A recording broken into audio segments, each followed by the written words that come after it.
नमस्कार दोस्तों, मैं इंजीनियर DS राठौड़ आपके अपने YouTube channel DS Rathore creation में स्वागत करता हूं। लव मैरिज यानी प्रेम विवाह, इसका नाम आते ही हर लड़के या लड़की के मन में लड्डू फूटने लग जाते हैं।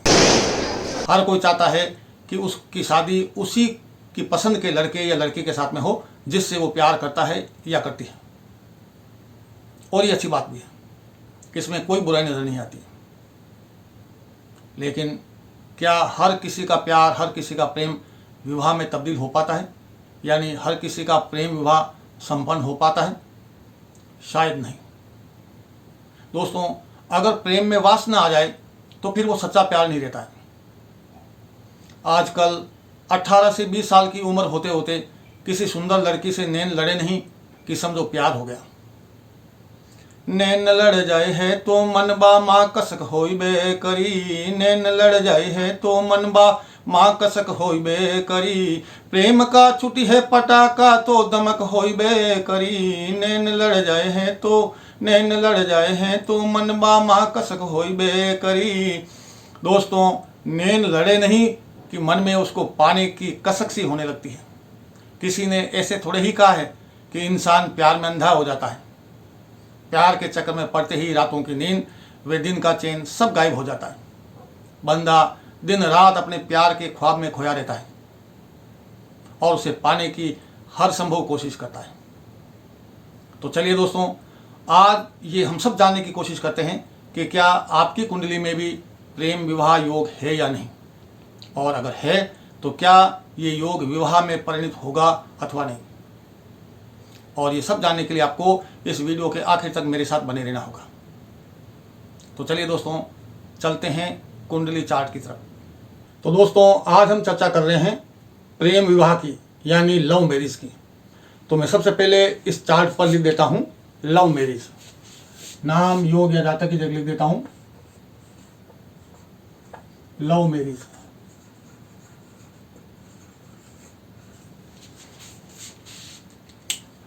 दोस्तों, प्रेम विवाह दो शब्दों से बना हुआ है, एक प्रेम और दूसरा विवाह।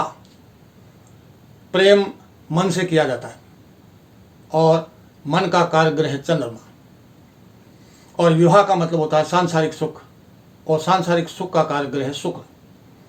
तो दोस्तों, प्रेम विवाह के लिए हम केवल दो ग्रहों पर ही चर्चा करेंगे, शुक्र और चंद्रमा को। शुक्र और चंद्रमा को लेकर के हम आज प्रेम विवाह के बारे में बनने वाले विभिन्न योगों के बारे में जानने की कोशिश करेंगे कि क्या आपकी कुंडली में भी प्रेम विवाह यानी लव मैरिज के योग है या नहीं। तो चलिए दोस्तों, प्रेम विवाह के पहले योग की तरफ बढ़ते हैं। पहले योग के मुताबिक कुंडली के किसी भी भाव में शुक्र और चंद्रमा की युति होगी तो जातक या जातिका का प्रेम विवाह होगा। ये कुंडली है, इसमें 12 हाउसेज है, 12 भाव है। ये पहला है और ऐसे घूमते हुए कुल मिलाकर के यहाँ 12 हो जाता है। ये 1 से लेकर के 12 भाव है। और कुंडली के किसी भी भाव में अगर शुक्र और चंद्रमा की युति होगी, मान लीजिएगा कि हम यहाँ की बात करते हैं, मान लीजिए शुक्र और चंद्रमा की युति लग्न में है या फर्स्ट हाउस में, पहले भाव में है, तो जातक या जातिका का प्रेम विवाह होगा। ये शुक्र और चंद्रमा की युति किसी भी भाव में हो सकती है, जरूरी नहीं है कि लग्न में हो।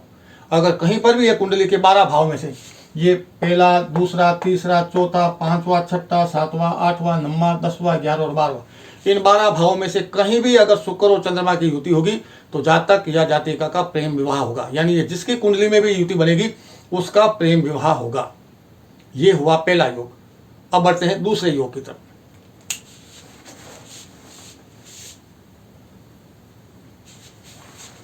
दोस्तों, दूसरे योग के मुताबिक कुंडली के फर्स्ट हाउस यानी लग्न, फिफ्थ हाउस यानी ये 5वां घर, और 7th हाउस यानी 7वां घर, इन तीनों घर में से किसी भी एक जगह लग्न में या 5वें घर में या फिर 7वें घर में शुक्र और चंद्रमा की युति है तो 100% लव मैरिज होगी। इसमें इफ एंड बट वाली कोई बात ही नहीं है। अगर मान लीजिएगा कि शुक्र और चंद्रमा की युति लग्न में बन रही है, या फिर ये 5वें घर में बन रही है, या फिर 7वें घर में बन रही है, इन 3 हाउसेज में किसी भी जगह लग्न में बने अथवा 5th हाउस में बने अथवा 7th हाउस में बने, तो जिसकी कुंडली में ये युति बनेगी लग्न 5th एंड 7th हाउस में से किसी एक घर में, तो उस जातक या जातिका का प्रेम विवाह 100% होगा, 100% प्रेम विवाह होगा। क्योंकि पहला लग्न शरीर से संबंधित है, 5वां घर संतान से संबंधित है और 7वां घर पत्नी से संबंधित है, विवाह से संबंधित है। तो यहाँ इन 3 हाउसेज में किसी भी एक जगह अगर शुक्र और चंद्रमा की युति बनती है तो उस जातक या जातिका का विवाह प्रेम विवाह 100% होगा। ये हुआ दूसरा योग। अब बढ़ते हैं तीसरे योग की तरफ। ये 5वां घर है और ये 7वां घर है, ये 5th हाउस और ये 7th हाउस।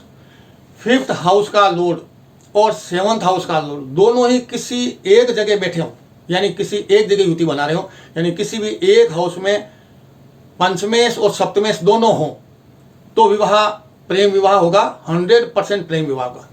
मान लीजिएगा कि ये कुंडली मेष लगन की, कोई भी लगन हो सकता है, इसके लिए कोई आवश्यक नहीं है कि मेष लगन ही हो। हम आपको समझाने के हिसाब से मेष लगन लेते हैं, आप चाहें तो कोई भी दूसरा ले सकते हैं। ये मैं 1 2 3 4 5 6 7 8 9 10 11 और 12, ये मैंने 12 घर में 12 राशियां बिठा दी है। मेष लगन से शुरू की थी क्योंकि हमने ये मानकर चले थे कि मेष लगन की कुंडली है। अब इस योग के मुताबिक पंचमेश और सप्तमेश की युति होनी चाहिए किसी भी जगह। अब देखिएगा, पंचमेश 5 का मतलब हुआ सिंह राशि और इसके लॉर्ड होते हैं सूर्य, और 7 का मतलब हुआ तुला राशि और इसके लॉर्ड होते हैं शुक्र। यानी सूरज और शुक्र की युति किसी भी जगह होगी, यहाँ हो सकती है, यहाँ हो सकती है, यहाँ किसी भी जगह हो सकती है। कुंडली के किसी भी स्थान में पंचमेश और सप्तमेश अगर एक साथ बैठे होंगे तो प्रेम विवाह होगा। यानी पंचमेश 5वें घर के लॉर्ड, सप्तमेश यानी 7वें घर के लॉर्ड। यहाँ इस हालत में पंचमेश सूर्य हुए और सप्तमेश शुक्र हुए। ये सूर्य और शुक्र की युति किसी भी भाव में होगी तो जातक या जातिका का प्रेम विवाह होगा। अगर कुंडली मेष लगन के बजाय किसी और लगन की, मान लीजिएगा कि वृषभ लगन की है, तो यहाँ पर 6 हो जाएगा, कन्या हो जाएगा और उसका मालिक होगा बुध, और यहाँ पर 7 की जगह 8 हो जाएगा वृश्चिक और उनके मालिक होंगे मंगल। तो बुध और मंगल की युति जहां भी होगी, वृषभ लगन की कुंडली में बुध और मंगल की युति जहां भी होगी, उस जातक या जातिका का प्रेम विवाह होगा। इसी तरह से आप दूसरे लगनों में भी देख सकते हैं, मिथुन लगन, कर्क लगन और आगे जो भी मीन लगन तक आप कोई भी देख सकते हैं। कंडीशन ये है कि पंचमेश और सप्तमेश का कंजक्शन होना चाहिए, पंचमेश और सप्तमेश की युति होनी चाहिए किसी भी जगह, तो जातक या जातिका का प्रेम विवाह होगा। बढ़ते हैं अगले योग की तरफ।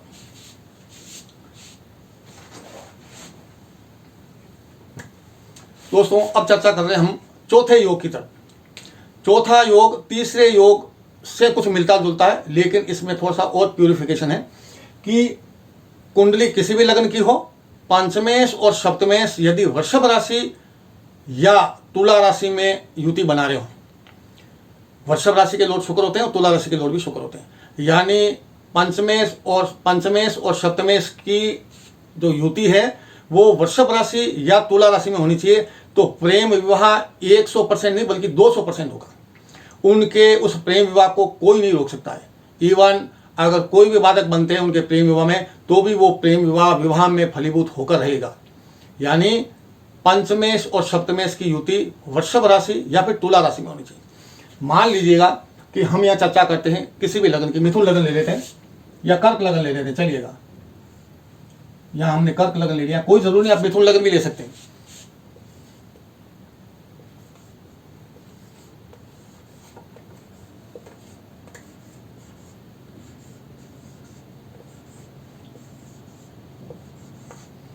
यहां मैंने कर्क लगन की एक कुंडली बना ली है और इस योग के मुताबिक, ये चौथा योग है प्रेम विवाह का, इस योग के मुताबिक पंचमेश और सप्तमेश इनका कॉम्बिनेशन वृषभ राशि या तुला राशि में होना चाहिए। यहां वृषभ राशि कौन सी है? 11th हाउस में, और तुला राशि किधर है? 4th हाउस में। अब देखिएगा पंचमेश कौन हुए? मंगल हुए, क्योंकि यह पंचमेश 5वें स्थान में वृश्चिक राशि है, तो वृश्चिक राशि के लॉर्ड मंगल होते हैं, तो ये मंगल हो गए पंचमेश। और सप्तमेश देखिएगा 10 का मतलब होता है मकर राशि, और मकर राशि के लॉर्ड होते हैं शनि। अगर कुंडली में मंगल और शनि की युति तुला राशि या वृषभ राशि में होगी, यहाँ पर मंगल या शनि, या फिर यहाँ मंगल और शनि होंगे, तो ये प्रेम विवाह 101% होगा। कोई भी इसमें बाधक नहीं बन सकता। ये प्रेम विवाह विवाह में परिणत होकर रहेगा। दोस्तों, अगर कर्क लग्न के बजाय हम कोई और लग्न से समझते हैं ताकि आपको ये विश्वास आ जाए, क्योंकि ये योग 100% से बढ़कर कहा जा रहा है कि 101% होगा या 200% होगा, तो ये थोड़ा सा आपको विस्तार से समझा देता हूँ। मान लीजिएगा कि हमने कर्क लग्न की जगह आप कुंडली किसी और लग्न की ले लेते हैं।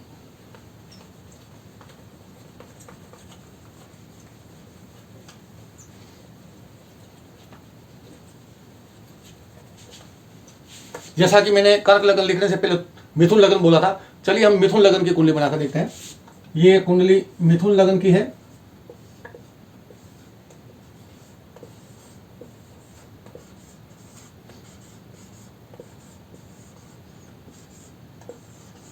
दोस्तों, ये कुंडली हुई मिथुन लग्न की, और इस योग के मुताबिक पंचमेश और सप्तमेश इनकी युति कहाँ होनी चाहिए? वृषभ लग्न या वृषभ राशि या फिर तुला राशि में हो। अब देखिएगा, यहाँ पंचमेश हुए शुक्र, क्योंकि पंचमेश यानी 5वें घर के अंदर तुला राशि है और तुला राशि के लोग शुक्र होते हैं, तो पंचमेश हो गए शुक्र।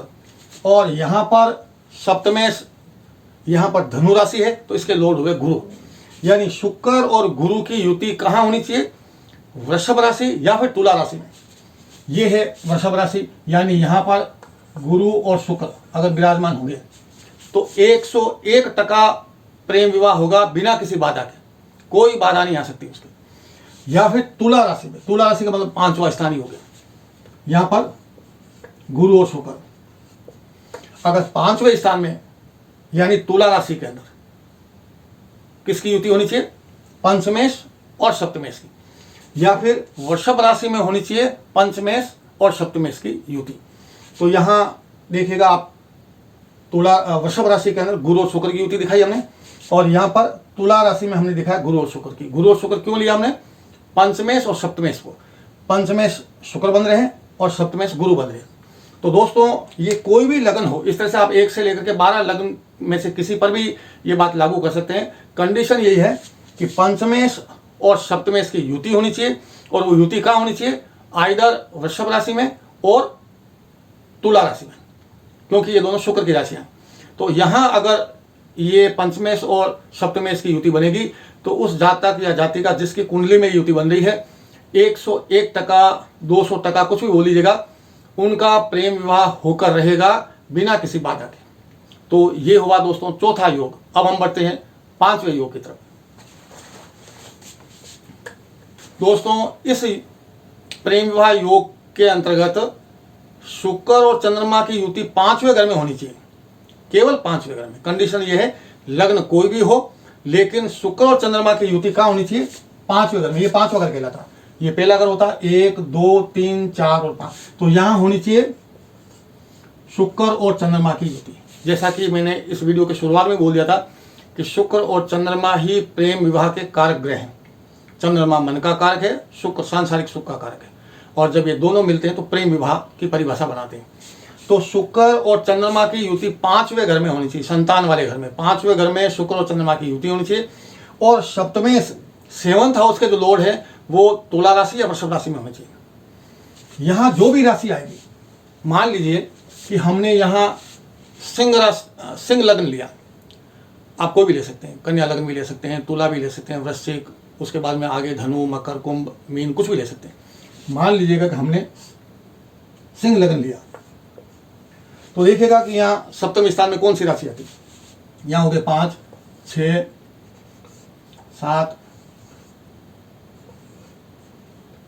8, 9, 10, 11, 12, 1, 2, 3 और ये 4। यहाँ आप देखेंगे कि हमने सिंह लग्न की कुंडली ली थी, और हम इस योग की कंडीशन के मुताबिक 5वें घर में शुक्र और चंद्रमा की युति होनी चाहिए। हमने 5वें घर में शुक्र और चंद्रमा को स्थापित कर दिया। अब इसी योग की दूसरी कंडीशन है कि जो सप्तमेश है, 7th हाउस के जो लॉर्ड हैं वो या तो वृषभ राशि में हो या फिर तुला राशि में हो, तो ये योग भी प्रेम विवाह को 101% विवाह में परिणत करने में फलीभूत होता है। देखिए यहाँ शुक्र और चंद्रमा की युति 5वें घर में होगी। सप्तमेश की चर्चा करते हैं। सप्तमेश यहाँ पर देखिएगा कुंभ राशि के लॉर्ड शनि होते हैं। तो शनि कहाँ विराजमान होना चाहिए, या तो वृषभ राशि में हो या फिर तुला राशि में हो। यहाँ देखिएगा वृषभ राशि है 10वें घर में, तो यहाँ शनि विराजमान हो, और या फिर कहाँ विराजमान हो, तुला राशि में। तुला राशि कहाँ पर है, यहाँ पर देखेंगे तुला राशि 3रे घर में, तो यहाँ पर शनि, या तो शनि यहाँ पर विराजमान हो या फिर शनि यहाँ विराजमान हो। यानी ये वृषभ राशि हुई 2 नंबर, और ये 7 नंबर तुला राशि हुई। या तो शनि यहाँ विराजमान हो या शनि यहाँ विराजमान हो। शनि का मतलब यहाँ हमने सप्तमे से लिया है, वो भी कब, जब सिंह लग्न की कुंडली होगी। अगर लग्न दूसरा होगा तो यहाँ पर भी निश्चित रूप से राशि दूसरी होगी, और फिर उस राशि के जो लॉर्ड होंगे वो वृषभ राशि या तुला राशि में होने चाहिए। तो इस 5वें योग के मुताबिक कुंडली किसी भी योग की हो, 5वें घर में शुक्र और चंद्रमा की युति होनी चाहिए, और 7th हाउस के लॉर्ड यानी सप्तमेश वृषभ राशि या तुला राशि में हो, तो 101% प्रेम विवाह होगा। अब हम बढ़ते हैं आगे छठे योग की तरफ। ये रहा छठा योग। छठे योग के मुताबिक पंचमेश 7वें घर में हो और सप्तमेश 5वें घर में हो। मान लीजिएगा कि कुंडली धनु लग्न की है, कोई भी लग्न हो सकता है। हमने ये कुंडली धनु लग्न की बना ली।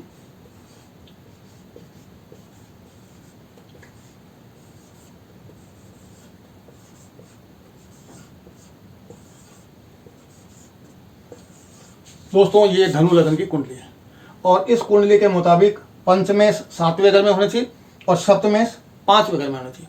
यहाँ 5वें स्थान के लॉर्ड हुए मंगल, क्योंकि यहाँ 1 नंबर है। 1 नंबर का मतलब मेष राशि होता है, और मेष राशि के मालिक मंगल होते हैं। तो ये मंगल कहाँ विराजमान होना चाहिए, 7वें घर में होना चाहिए। यहाँ मंगल है।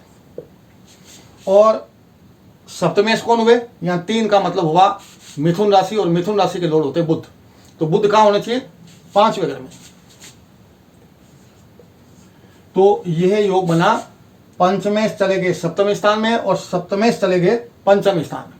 तो अगर किसी भी जातक या जातिका की कुंडली किसी भी लग्न की हो, अगर पंचमेश 7वें घर में हो और सप्तमेश 5वें घर में हो, तो उस जातक या जातिका का प्रेम विवाह 100% होगा। अब हम चर्चा करते हैं अगले योग की, यानी 7वें योग की। यह रहा 7वां योग। 7वें योग के हिसाब से लग्नेश और सप्तमेश इन दोनों की युति होनी चाहिए, या इनका आपस में कोई दृष्टि संबंध होना चाहिए। हम कुंडली किसी भी लग्न की ले सकते हैं, यानी कोई भी लग्न हो। मान लीजिएगा कि हम मीन लग्न की कुंडली लेते हैं, तो ये मैं यहाँ पर राशियों को स्थित कर देता हूँ।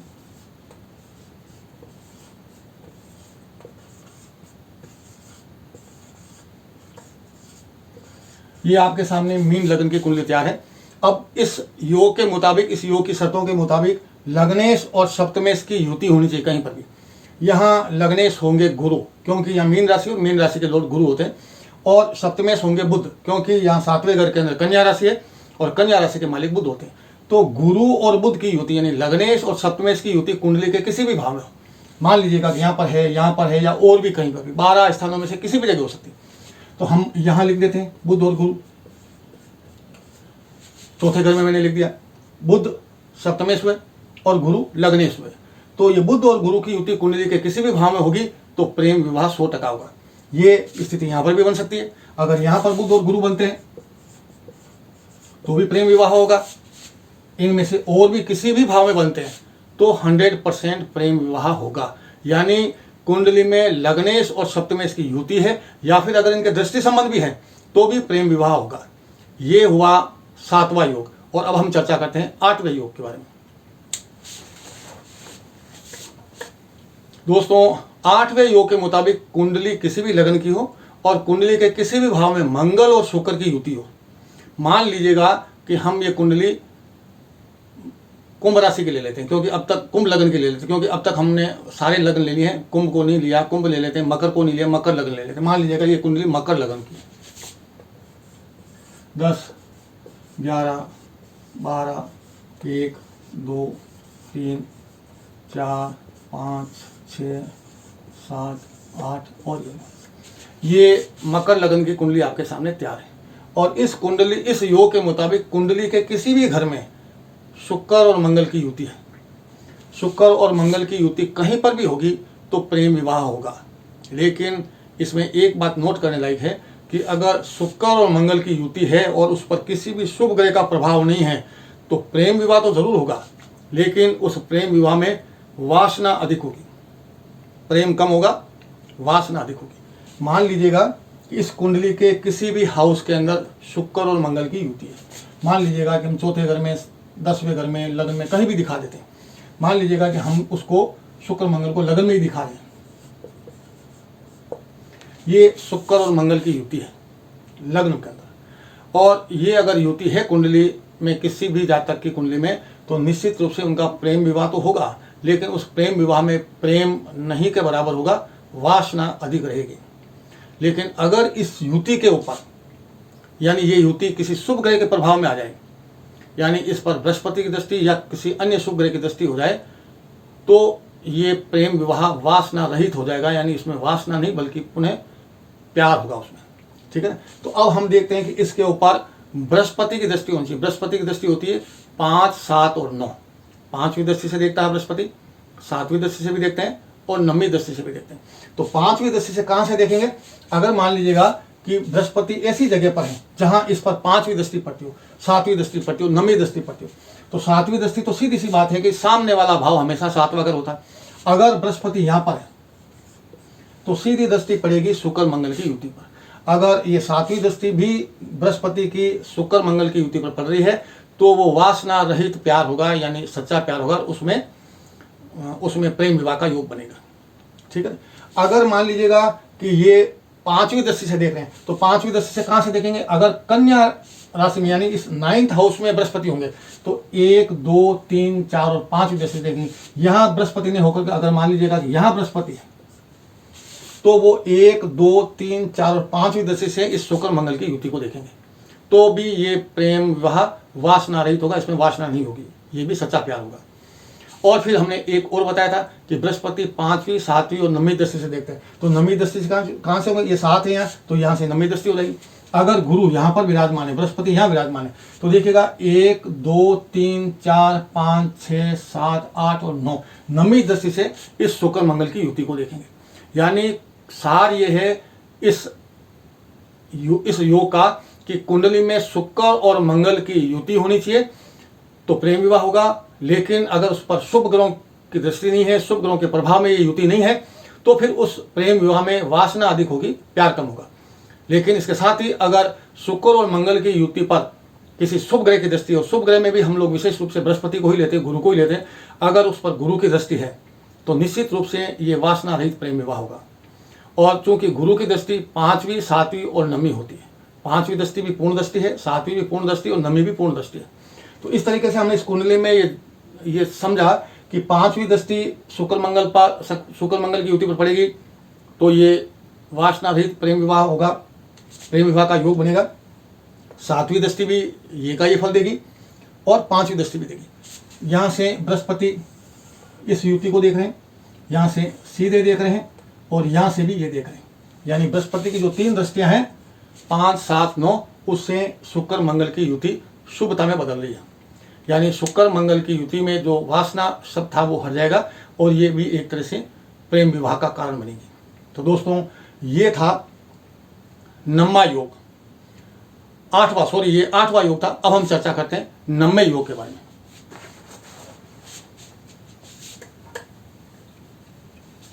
बहुत सारे दर्शक ये जानना चाहेंगे कि भाई प्रेम विवाह अगर किसी की कुंडली में है भी, लेकिन क्या उसके घर वाले राजी होंगे उस प्रेम विवाह के लिए जिसकी वजह से प्रेम विवाह शांति से फलीभूत हो जाए? तो इसके लिए ये योग है, यानी शुक्र और चंद्रमा की युति कुंडली के किसी भी भाव में हो और उस पर अगर शुभ ग्रह की दृष्टि हो तो घर वाले राजी खुशी मानेंगे, उस बंदे का या उस बंदी का प्रेम विवाह बिना किसी अड़चन के होगा। यानी शुक्र और चंद्रमा की युति पर शुभ ग्रह की दृष्टि होनी चाहिए और विशेष रूप से बृहस्पति की। कुंडली हम किसी भी लगन की लेते हैं, मान लीजिएगा कुंडली वृषभ लगन की,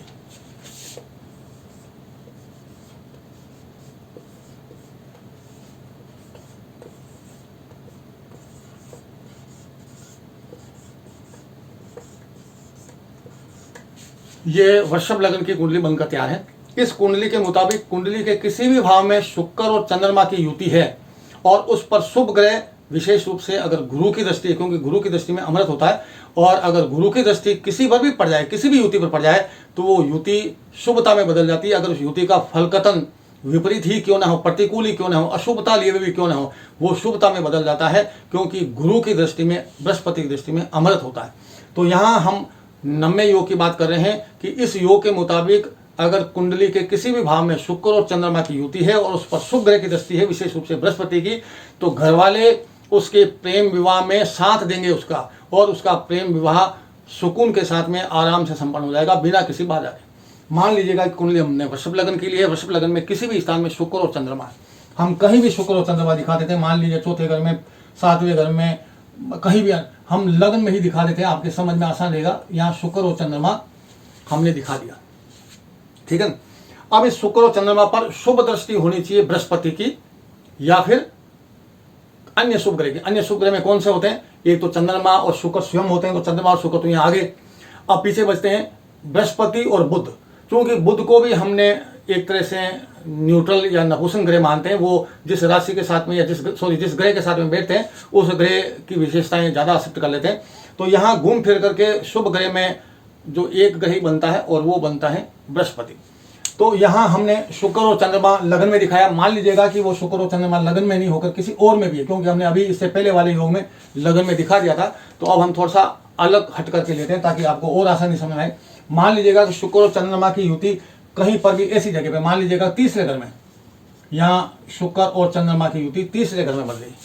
अब तीसरे घर में अगर बृहस्पति की दृष्टि पड़े इस युति के ऊपर, शुक्र और चंद्रमा, वैसे ही शुक्र और चंद्रमा तो स्वयं अपने आप में बहुत शुभता लिए हुए हैं, और शुक्र और चंद्रमा की युति अगर पाप ग्रहों के प्रभाव में नहीं है तो मानकर चलिएगा कि उस प्रेम विवाह में बहुत ही सच्चा प्यार होता। दोनों ही बंदे, लड़का और लड़की, एक दूसरे को बहुत ही निस्वार्थ भाव से सच्चा प्यार करेंगे। उनमें एक दूसरे के प्रति समर्पण, ईमानदारी और निष्ठा कायम रहेगी। वो कभी किसी को धोखा नहीं देंगे, क्योंकि शुक्र और चंद्रमा की खासियत ये एक सच्चे प्यार का द्योतक है। लेकिन अगर इस युति पर बृहस्पति की दृष्टि पड़ जाए तो और अत्यधिक पवित्रता जाएगी। जो प्यार है वो अत्यधिक सच्चा प्यार हो जाएगा, उस प्यार में और निर्मलता, पवित्रता आ जाएगी। अब हम देखते हैं शुक्र और चंद्रमा पर युति अगर बृहस्पति की, तो बृहस्पति जैसा कि मैंने अभी बताया था आपको 5, 7 और 9 दृष्टि से देखते हैं। 5वीं दृष्टि से, 7वीं दृष्टि से और 9वीं दृष्टि से देखते हैं।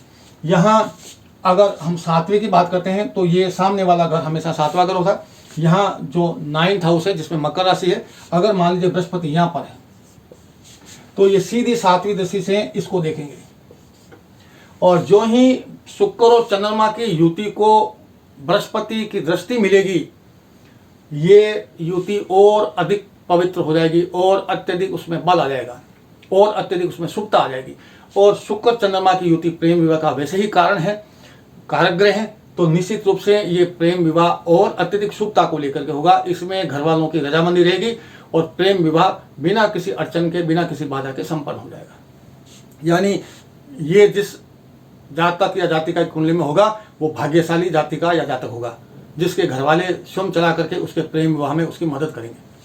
अब ये तो हुआ 7वीं दृष्टि, 5वीं और 9वीं भी होती है। अगर हम यहाँ बात करते हैं, ये 7वीं के बाद में 1 और 2 यहाँ ले लेते हैं। मान लीजिएगा कि यहाँ बृहस्पति विराजमान है, तो देखिए कैसे होगा 1, 2, 3, 4 और 5, ये 5वीं दृष्टि होगी। यानी बृहस्पति अगर मीन राशि में, यहाँ हमने चूंकि वृषभ लग्न की कुंडली ली थी, जो भी जरूरी नहीं कि यहाँ मीन लग्न आए, किसी और लग्न की होगी तो यहाँ राशि बदल जाएगी, लेकिन वो बृहस्पति होंगे इससे 5 राशि दूर होंगे, 5 घर दूर होंगे, तभी तो 5वीं दृष्टि पड़ेगी। तो यहाँ देखिएगा 1, 2, 3, 4 और 5, यहाँ से भी बृहस्पति 5वीं दृष्टि से इस युति को देखेंगे, शुक्र और चंद्रमा की युति को, और ये भी इस युति में जो अमृत होता है बृहस्पति की दृष्टि में, वो अमृत इस युति को मिलेगा और पवित्रता आ जाएगी प्रेम विवाह में। प्रेम विवाह में और ज़्यादा बल मिलेगा और ज़्यादा बलवती हो जाएगी ये स्थिति प्रेम विवाह की। अब हम 9वीं दृष्टि भी ले लेते हैं, ये 7वीं है, तो 1 और 2 यहाँ पर अगर मान लो बृहस्पति विराजमान है 7वें घर में, तो देखिए कैसे बनता है 1, 2, 3, 4, 5, 6, 7, 8 और 9, ये 9वीं दृष्टि बन जाएगी बृहस्पति की तीसरे घर में। ये भी पूर्ण दृष्टि है बृहस्पति की शुक्र और चंद्र पर। तो इस तरह से ये जो प्रेम विवाह होगा वो बड़े ही आराम के साथ में उस लड़के या लड़की जिसकी कुंडली में युति बन रही है वो निश्चिंत होकर के प्रेम विवाह में सफल रहेगा, घर वालों की सहमति के साथ। तो दोस्तों ये हो गया 9वां योग। अब हम बात करते हैं 10वें योग के बारे में।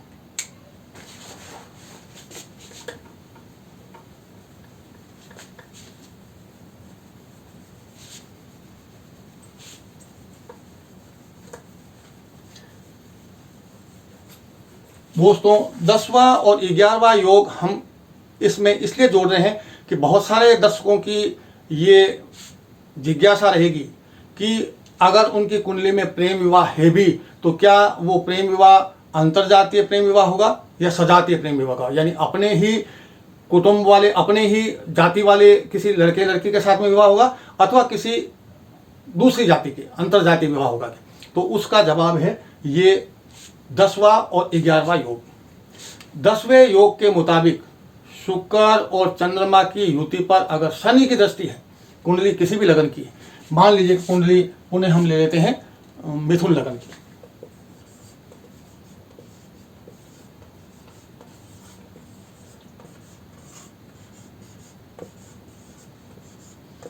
दोस्तों ये मिथुन लगन की कुंडली है और इस कुंडली में इस योग की शर्त के मुताबिक शुक्र और चंद्रमा की युति पर शनि की अगर दृष्टि है तो अंतरजातीय विवाह होगा, यानी उसका अपनी जाति के अलावा किसी और दूसरी जाति में उसका विवाह होगा।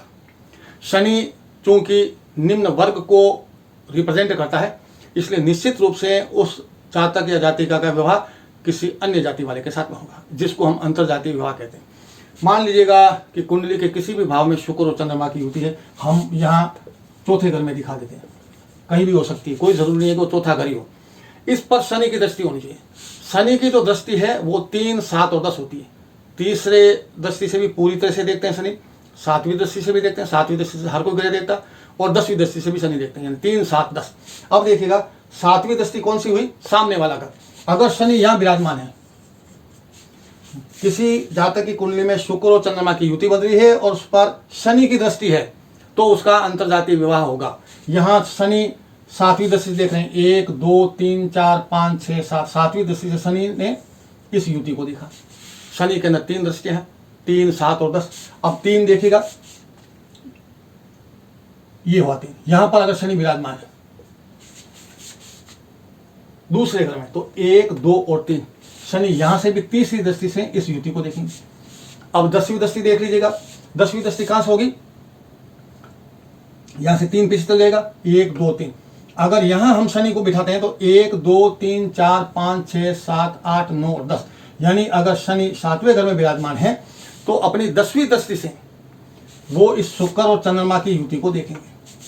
अब देखिएगा शनि की जो 3 दृष्टियां वो इस कंडीशन के साथ पूरी होती है, तीसरी दृष्टि, 7वीं दृष्टि और 10वीं दृष्टि। और किस पर होनी चाहिए, शुक्र और चंद्रमा पर होनी चाहिए। यहाँ शुक्र और चंद्रमा हमने चौथे घर में दिखाए, कहीं भी हो सकते हैं, लेकिन उस पर शनि की दृष्टि होनी चाहिए। शनि की दृष्टि तीसरी, 7वीं और 10वीं होती है।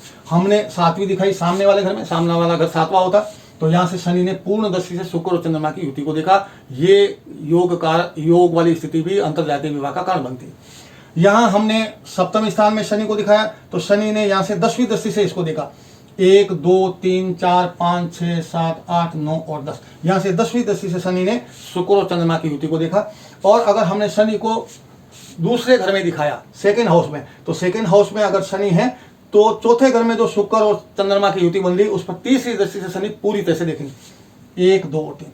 तो इस तरीके से आप देखेंगे कि अगर जातक या जातिका की कुंडली में शुक्र और चंद्रमा की युति है, जो बहुत ही शुभता लिए हुए होती है अपने आप में ही, अगर उस पर शनि की दृष्टि आ जाए तो उस जातक का विवाह तो होगा, लेकिन अंतरजातीय विवाह होगा। और इसके साथ एक बात और मैं जोड़ देता हूं कि चूंकि शनि पापी ग्रह है, और अगर शुक्र और चंद्रमा पर किसी भी पापी ग्रह की दृष्टि होगी तो निश्चित रूप से वो प्रेम विवाह में थोड़ा अड़चन भी डालती है, बाधा भी डालती है। इसलिए आपने देखा होगा कि हमारे समाज में एक ये विडंबना कहिए या जो कुछ भी कहिए, सामाजिक जो बंधन है, रीति रिवाज है, उससे हट करके पेरेंट्स नहीं जा सकते हैं।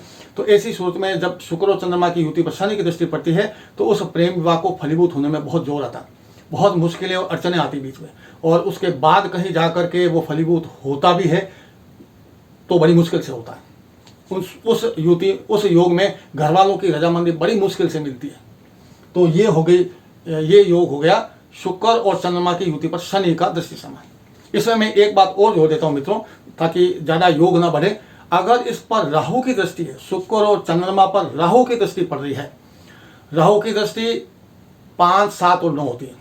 अगर राहु की दृष्टि पड़ रही है शुक्र और चंद्रमा पर, तो प्रेम विवाह में बाधक ही नहीं होगा, बल्कि स्थिति ये होगी कि घर वाले किसी भी सूरत में रजामंद नहीं होंगे, घर वाले किसी भी सूरत में तैयार नहीं होंगे, और जिस जातक या जातिका की कुंडली में वो स्थिति बनेगी, वो भी बंदा या बंदी पीछे हटने वाला नहीं होगा।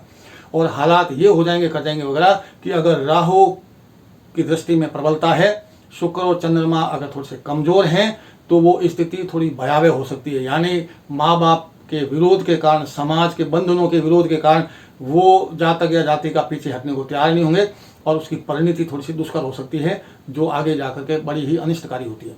तो वो स्थिति भी संभव है अगर शुक्र और चंद्रमा पर किसी पापी ग्रह की दृष्टि हो तो दोस्तों, ये था 10वां योग, जो अंतरजातीय विवाह, प्रेम विवाह योग बनता है। अब हम बात करते हैं कि अपनी ही बिरादरी में शादी होगी, ये योग कौन सा दिखाएगा। तो सिंपल सा तरीका है जो हम समझने की कोशिश करते हैं। और इस 11वें योग के मुताबिक कुंडली किसी भी लग्न की हो, उस कुंडली के किसी भी भाव में शुक्र और चंद्रमा की युति होनी चाहिए, और बृहस्पति जो है यानी गुरु है, वो 1st, 3rd और 11th हाउस में कहीं एक जगह विराजमान होनी चाहिए। या तो 1st हाउस में बैठे हों लग्न में, या फिर 3rd हाउस में बैठे हों, या फिर 11th हाउस में बैठे हों। तो बृहस्पति 1st, 3rd और 11th हाउस में होने पर किसी भी लग्न की कुंडली में शुक्र चंद्रमा की युति बन रही है, तो उस जातक या जातिका का प्रेम विवाह होगा, वो भी उसकी बिरादरी में और उसके घर वालों की रजामंदी के साथ में। तो दोस्तों, ये कुल 10 योग थे, जिनके आधार पर हम किसी की भी कुंडली में ये आसानी से पता लगा सकते हैं कि उस लड़के या लड़की का प्रेम विवाह होगा या नहीं होगा। होगा तो अड़चनों के साथ होगा, या घर वालों की रजामंदी के साथ होगा। शुभता लिए हुए प्रेम विवाह होगा, या अनिष्टकारी प्रेम विवाह होगा। तो ये कुल मिलाकर के सारे योग हम लोगों को बड़े ही आसानी से ये पता करने में मददगार साबित होते हैं कि जातक की कुंडली में प्रेम विवाह किस तरीके से होगा, उसकी परिणति विवाह तक होगी या नहीं होगी। दोस्तों, इस वीडियो का समापन करूं उससे पहले आखिर में मैं एक बात नवयुवक और नवयुवतियों से ये निवेदन करना चाहूँगा कि अगर आपकी कुंडली में प्रेम विवाह योग बन रहा है, चाहे वो किसी भी तरीका बन रहा है, और आप चाहते हैं कि वो प्रेम विवाह में परिणित हो जाए, लेकिन अगर उसमें आपके घर वालों की, यानी स्पेशली आपके पेरेंट्स की, माता पिता की रजामंदी नहीं है, चाहे वो किसी भी कारण से, उनका सामाजिक बंधन हो सकता है, बहुत सारी ऐसी बातें हो सकती हैं जो वो नहीं चाहते हैं कि ये प्रेम विवाह हो, तो ऐसी सूरत में आप नवयुवक और नवयुवतियों का ये विशेष कर्तव्य बनता है कि जिन पेरेंट्स ने आपको पैदा किया, पाला पोसा, बड़ा किया और इस लायक बनाया कि आज आप विवाह की दहलीज पर हैं, तो उनकी इच्छा के विरुद्ध वो प्रेम विवाह करना मेरे हिसाब से न्याय संगत नहीं होगा, किसी भी स्थिति में नहीं होगा। और माँ बाप का दिल दुखाकर अगर आप प्रेम विवाह कर भी लेते हैं, तो उसमें वो सुख चैन कभी नसीब नहीं हो सकता, क्योंकि हर शुभ कार्य के प्रारंभ में, अंत में आशीर्वाद लेने की हमारी परंपरा रही है। और स्पेशली विवाह में, विवाह से प्रारंभ में भी और विवाह होने पर भी हम लोग बड़े बुजुर्गों का आशीर्वाद लेते हैं, और फिर माँ बाप के आशीर्वाद के बगैर तो वो विवाह शुभता ले ही नहीं सकता। तो जब हम माँ बाप की इच्छा के विरुद्ध विवाह कर रहे हैं, तो निश्चित रूप से उसमें हमें माँ बाप का आशीर्वाद नहीं मिलेगा, और बगैर माँ बाप के आशीर्वाद से, माँ बाप का दिल दुखाकर जो हम प्रेम विवाह करेंगे, उसमें हमें सुकून भी नहीं मिलेगा। तो मेरा स्पेशली नवयुवक और नवयुवतियों से जो प्रेम विवाह के चक्कर में पड़ गए हैं, या वो प्रेम विवाह करना चाहते हैं, या फिर उनकी कुंडली में प्रेम विवाह है, अगर उनके पेरेंट्स राजी हैं, सहमत हैं, तो वो राजी खुशी प्रेम विवाह कर सकते हैं। अगर वो असहमत हैं तो कोशिश करें कि अपने माता पिता को समझाएं कि वो आपके लिए क्या सही है। लेकिन अगर माता पिता उसके बावजूद भी नहीं मान रहे हैं और वो असहमत हैं, तो आप मान कर चलिएगा कि वो आपसे बेहतर समझते हैं, आपका कभी भी बुरा नहीं सोचेंगे। पेरेंट्स अपनी औलाद का कभी भी बुरा नहीं सोचते हैं, बुरा करना तो बहुत दूर की बात होती है, बुरा सोचते तक नहीं है। ऐसे भगवान तुल्य माँ बाप की इच्छा के विरुद्ध जाकर के अगर हम प्रेम विवाह करते भी हैं, तो मुझे नहीं लगता कि वो कोई सही निर्णय है। इस पर आप सबको विचार करना चाहिए। और आज के लिए बस इतना ही, मिलते हैं अगले वीडियो में। तब तक के लिए नमस्कार, जय हिंद, वंदे मातरम।